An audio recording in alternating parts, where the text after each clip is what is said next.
법원은 이 박근혜 전 대통령 공모를 인정했고요.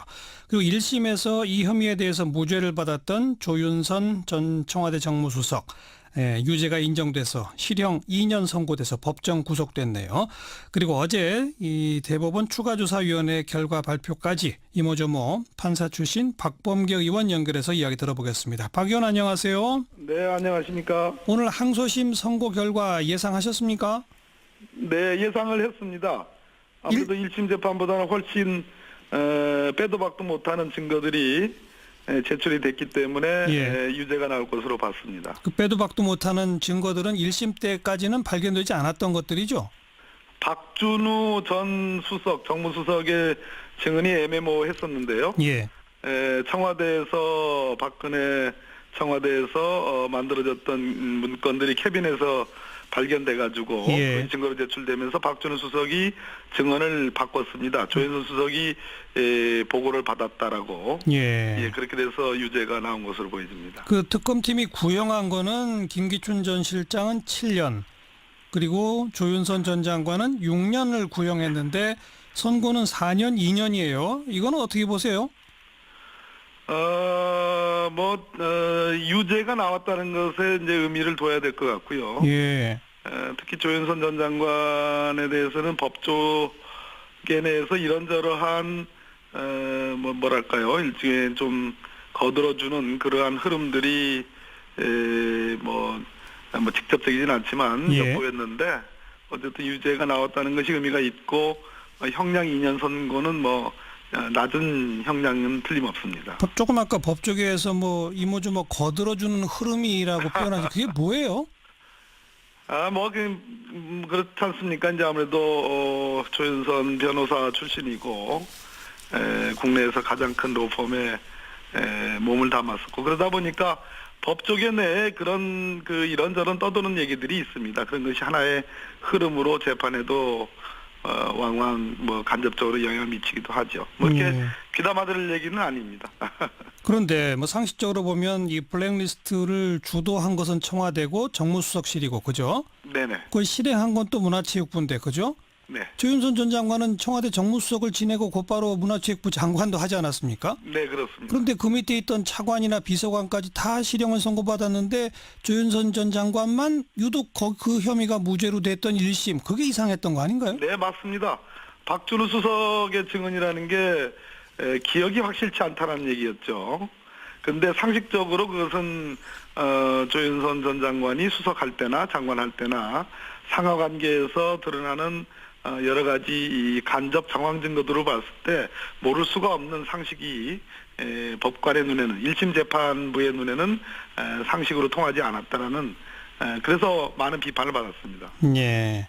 이제 유죄가 결정된 것으로 일단 좀 정의가 바로 잡혔다 이렇게 볼 수 있겠네요. 정상으로 좀 돌아왔다고 생각이 됩니다. 좋습니다. 그리고 오늘 재판부가 좀 특별히 박근혜 전 대통령 이 지원 배제를 포괄적으로 승인했다. 이른바 공모관계가 인정된다라고 하는 거를 판결문에 남겼는데 이거는 그 박근혜 전 대통령에 대한 재판도 아닌데 판결문에 굳이 전 대통령을 명시한 이유가 뭘까요?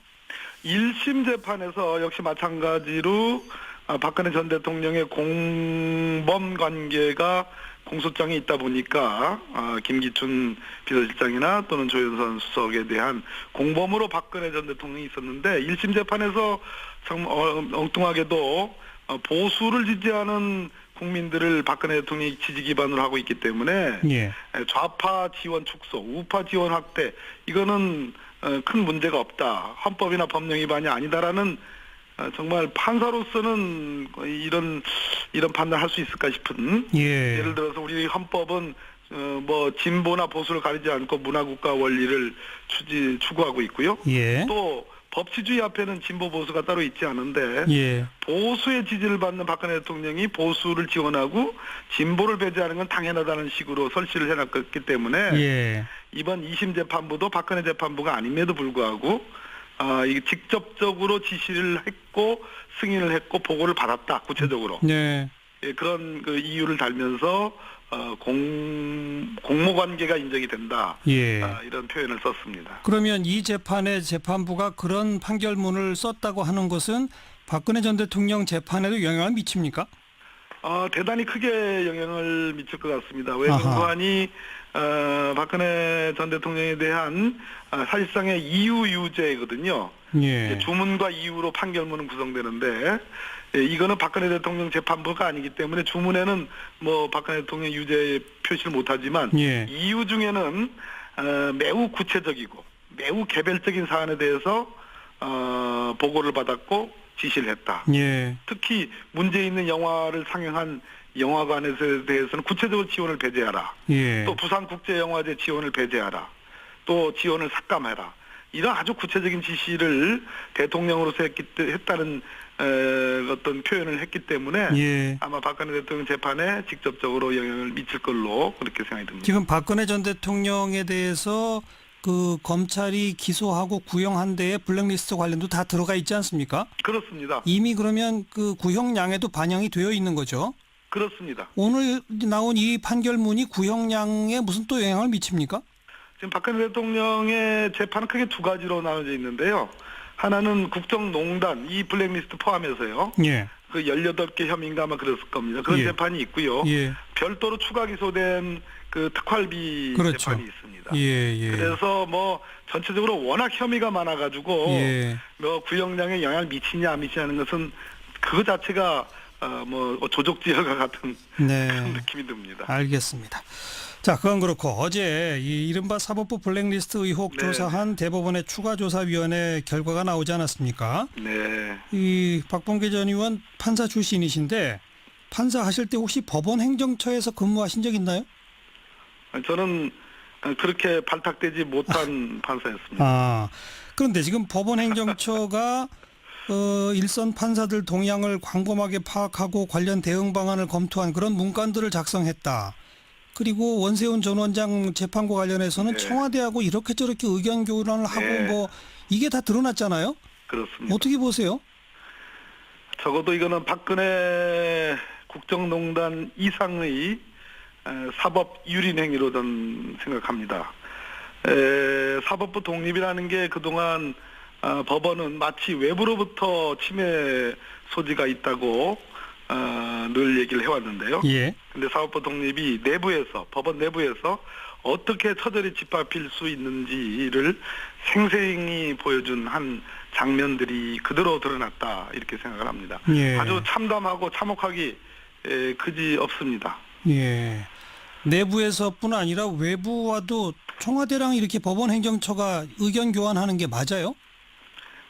그거는 이미 박근혜 국정농단에서 2016년 말부터 2017년에 걸쳐서 이미 김기춘 비서실장, 우병우 민정수석을 중심으로 한 사법부에 대한 직간접적인 영향과 여러 가지 농단 행위들이 지적이 되어 왔습니다. 증거가 없었을 뿐이죠. 예. 김영한 민정수석의 소위 업무 일지에 보면 그것을 충분히 추단케 할 만한 여러 내용들이 나옵니다. 그렇죠. 그것에 조응해서 그것에 화답해서 법원 행정처가 이런 식의 문서들 국정원의 기관요원의 분석 보고서 이상 뺨치는 예.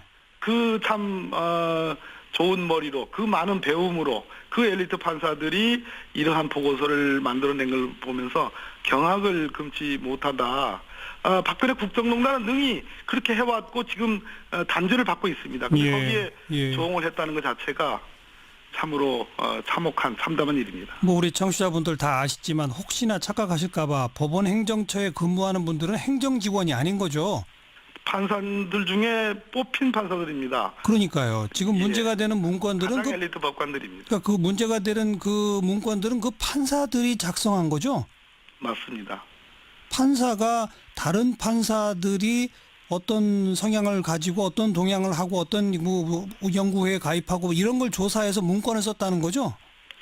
소위 정말로 경악할 일은 거점법관이라는 겁니다. 저는 뭐 원세훈 재판부에 대한 사찰 능히 할 거라고 생각했었고요. 예. 그것이 드러난 건데 그거보다도 거점법관, 법원 행정처 출신의 법관들을 통해서 각 지역의 거점 법관하고 그 법관들이 동료 법관들을 뒷조사했다. 소위 말하는 이게 빨대라는 거 아니겠습니까? 예. 이거는 있을 수가 없는 네. 일입니다. 게다가 이 추가조사위원회는 이 문서 가운데 총 760여 개의 파일은 비밀번호가 걸려 있어서 보지도 못했다는 거 아닙니까? 네, 뭐 이렇게 표현을 했습니다. 법원행정처의 협조의 한계라고 표현했습니다. 그렇기 때문에 이거는 2차 조사이긴 합니다만 완전히 다 조사가 끝나지 않은 현재로서는 미완의 조사 결과도 이 정도입니다. 자, 그 정도 결과들 놓고도 지금 그 대법원장은 워낙 사안이 중대해서 좀 잘 검토한 후에 입장을 정하겠다 정도인데 이거 어떻게 해야 합니까? 일단 철저한 내부 조사, 자녀 조사가 철저하게 해야 되는 거고요. 거기에 뭐 자유한국당이 얘기하는 이게 무슨 이걸 열어보는 것 자체가 무슨 뭐 개인의 프라이버시 침해니 뭐 동의를 받아야 되느니 그거는 말도 안 되는 얘기고요. 예. 이것은 삼권 분립의 한 축이 그냥 뭐 석가래가 하나 뭐 빠지는 게 아니라 와르르 무너져 내린 거기 때문에 예.